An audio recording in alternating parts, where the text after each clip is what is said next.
Probably the most sought-after shipwreck in the Great Lakes. It's quite literally the holy grail, if you will, of shipwrecks.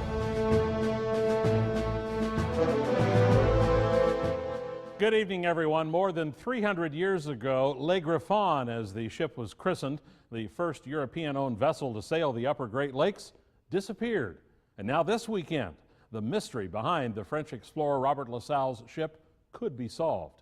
In September of 1679, the Griffon, as its crew now calls it, left Washington Island, never to be seen again.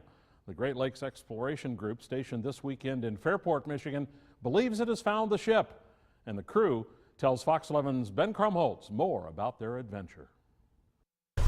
I know the Great Lakes like the back of my hand. Since learning about it in his 8th grade history class, Le Griffon has become a passion of 59-year-old Steve Liebert. He made it sound so interesting that I just couldn't fathom finding a ship like that. Liebert isn't alone. The 17th century ship has eluded maritime lovers for 3 centuries. Like Griffon is probably the most sought-after shipwreck in the Great Lakes. It's quite literally the holy grail, if you will, of shipwrecks. To Great Lakes ship exploration, it'd be like finding Noah's Ark. But La Salle says... Liebert started doing serious research on the Griffon after a trip to Wisconsin with his wife, Kathy, who at the time was his girlfriend. He just, saw the Great Lakes and fell in love with it. Liebert first went out on the Great Lakes in search of the Griffon in 1981. And for much of the time since then, he's told people that he's been looking for gold.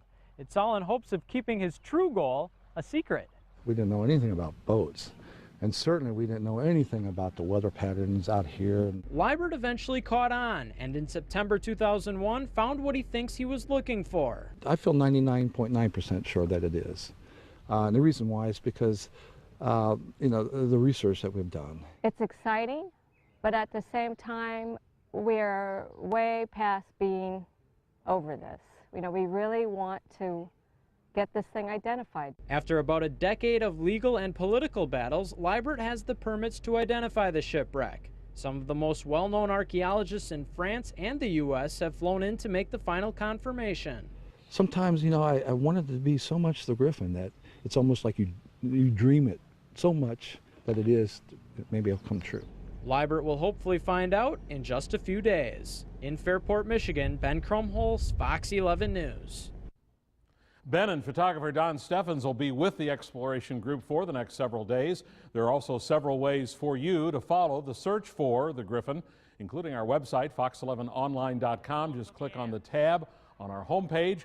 There you will be able to take a closer look at the quest to find the ship. And if you're on Twitter, make sure you follow Ben's adventure with the hashtag Le Griffon, the spelling Le Griffon for the hashtag on Twitter.